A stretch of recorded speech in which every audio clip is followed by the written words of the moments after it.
नमस्कार. आपण पाहता जनसेवा न्यूज. मुख्य संपादक गणेश यमजलवाड. महाराष्ट्रामध्ये बर्फ गोळा विक्री करते वेळेस ऊन लागू नये यासाठी नवीन जुगाड लावलेले आहे. ते समोर प्रमाण आहे की नाही तर पहिलं काय होत होतं.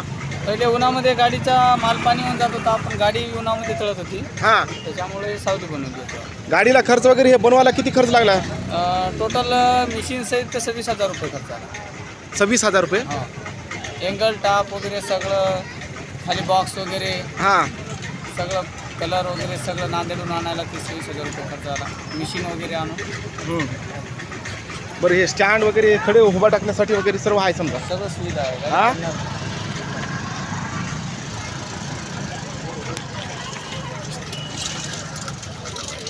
राजू, गाडी कशी वाटली बर्फ गोळ्याची. हां, चांगली वाटली.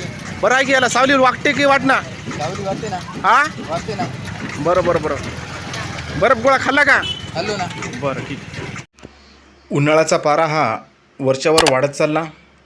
त्यामुळं जे बर्फ सोबत नेला जातो तो बर्फ पिघळू नये आणि स्वतःला ऊन लागू नये, थंड कसं ठेवावं आणि जेणेकरून जे बर्फ गोळा तयार करते वेळेस उन्हाच्या वाफा लागू नये आणि ऊन जास्त प्रमाणात लागू नये यांची काळजी घेणारा बर्फ गोळा विक्रेता नवतरुण, खरोखरच हा मुलगा एक विक्री व्यवसाय करणारे जे लोक आहेत त्यांच्यासाठी प्रेरणा देणारा एक हा ठरला आहे.